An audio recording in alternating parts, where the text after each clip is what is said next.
আল্লাহর একজন বান্দা আমাদের আগে জেল থেকে বিদায় নিয়েছে, দুনিয়ার জীবন ছেড়েছে। কারারক্ষী আমার বলছিল, হুজুর এই লোকটার যেদিন ফাঁসি হবে সন্ধ্যাবেলা আমার ডিউটি শুরু হয়ে গেল। ওনারে বললাম, স্যার মাত্র আর 3 ঘন্টা আছে, আপনি প্রস্তুতি নেন।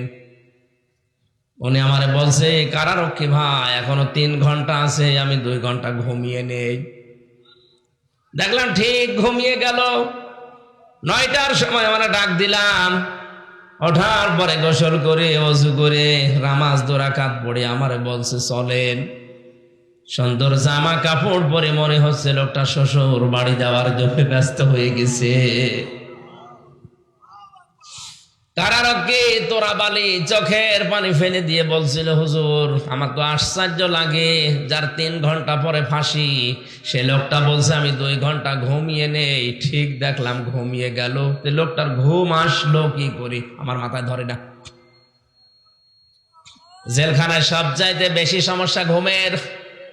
ওখানে যত আরামেই থাকেন না কেন ঘুম আসতে চায় না, এজন্য সবচাইতে বেশি চলে ঘুমের বড়ি। আমরা ঘুমের বড়ি খেয়ে ঘুম আসাতে পারি না, অথচ যার মাথার উপরে দড়ি ঝুলে আছে মাত্র 3টা ঘন্টা, সে লোকটা বলছে যে আমি 2 ঘন্টা ঘুমাই, তুমি 1 ঘন্টা আগে ডেকে দিও। এটা কি এমনি এমনি বলা যায় মনে করছেন? অত সহজ বিষয় না। শুনে যত আনন্দ লাগছে এটা অত সহজ না। খালি ধৈর্যের নাম শুনেছি জীবনে, ধৈর্য যে কি কেমন করে ধৈর্য ধরা লাগে প্র্যাকটিক্যাল লাইফ আমি নিজে ধরে দেখিয়ে এসেছি। এত কঠিন জিনিস, কোরআনের সবচাইতে বেশি ব্যবহার করা শব্দের ভেতরে সবর, ধৈর্য অন্যতম।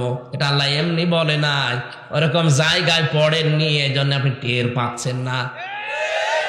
যে লোকটা বলছে আমি 2 ঘন্টা ঘুমিয়ে নেই, ওই লোকটার ছেলে গুম হয়ে আছে, তাও সাধারণ ছেলে না, ছেলে ব্যারিস্টার। বাংলাদেশ না, বিশ্বের ভেতরে যদি 10টা ম্যাগনেট থাকে, সে একটা লক্ষ লক্ষ মানুষের কর্মসংস্থান তৈরি করে দিয়েছে। এত বড়, তার মাত্র 3টা ঘন্টা জীবনে বাকি আছে, ও 2 ঘন্টা ঘুমিয়েছে এমনি না।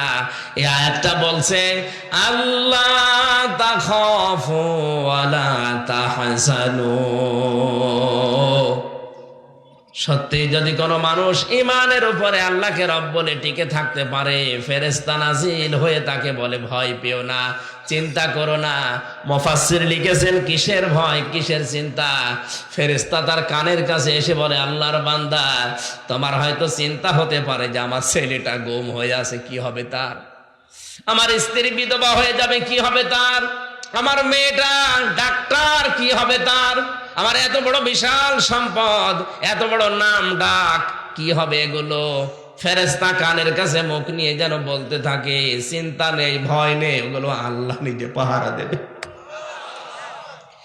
এই কারণে তার ঘুম এসেছে। আপনি ওই পর্দায় পৌঁছান তো দেখি।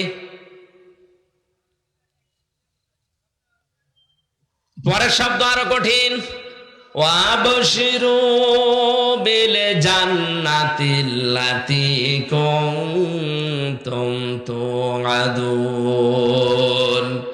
আল্লাহ পাক বলেন, ফেরেশতারা কানের কাছে মুখ নিয়ে কথাও বলতে থাকে, কোনো ভয় নেই, কোনো চিন্তা নেই, ওগুলোর চিন্তা টেনশন সব আল্লাহ নিয়েছে। তুমি জান্নাতের সুসংবাদ গ্রহণ করো, ওই তাকাও তোমার জান্নাত দেখা যাচ্ছে, যার ওয়াদা আল্লাহ করেছিলেন।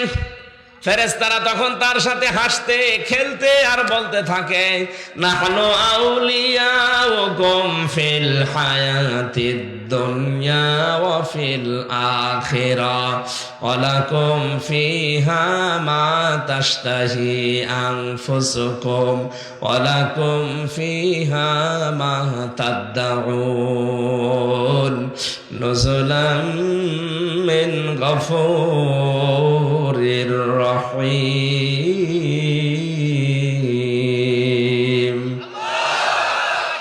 আমরা দুনিয়ায় তোমাদের বন্ধু ছিলাম, নয়তো তোমরা টিকে থাকতে পারতে না। এখনো তোমাদের বন্ধু আছি, জান্নাতে পৌঁছিয়ে দেওয়ার আগ পর্যন্ত তোমাদের পেছন থেকে আমরা যাব না। এমন জান্নাতে পৌঁছিয়ে দেব যেখানে চাওয়ার আগে জিনিস পাওয়া যায়। বাড়ি যেয়ে বলবেন সুবহানাল্লাহ। আমার কথা ছিল কি, যেই মানুষগুলো কোরআনের কাছে আসে, এটা যেহেতু ওপেন কিতাব, গোপন না, এই জন্য এর কাছে যারা আসবে বুঝে শুনে, তারা আর গোপন থাকতে চায় না। দুনিয়া একদিকে চলে গেলেও তারা ওপেন হতে চায়। কোরআনে কোনো গোপন কথা নেই, কোরআনে যা আছে সব স্পষ্ট কথা। এই কারণেই কোরআনের কাছে যারা আসে ওরা আর গোপনেও থাকতে চায় না, ওরা ওপেন হতে চায়। কিছু কিছু মানুষ এই দিনকালের অবস্থা দেখে বলে, হুজুর দিনকাল ভালো না, গোপনে আসি। গোপনে আসি মানে, আরে ভাই দিনকাল কি ১৫০০ বছর আগে ভালো ছিল? বলেন।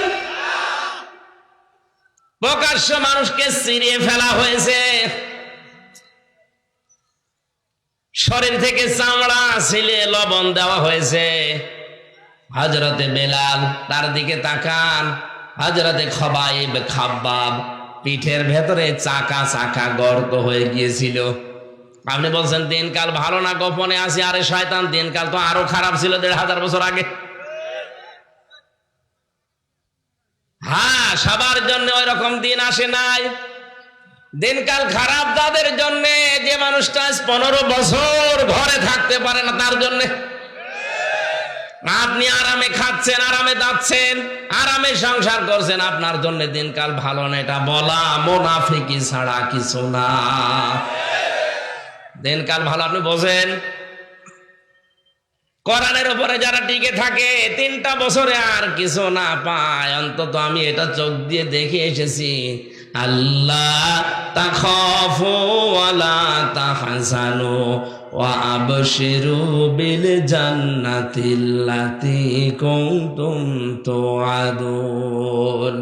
এই আয়াতটা যে কত বাস্তব, কত সত্য, এমনিতেই বিশ্বাস করতাম, নিজের চোখে দেখেছি এবং শুনেছি।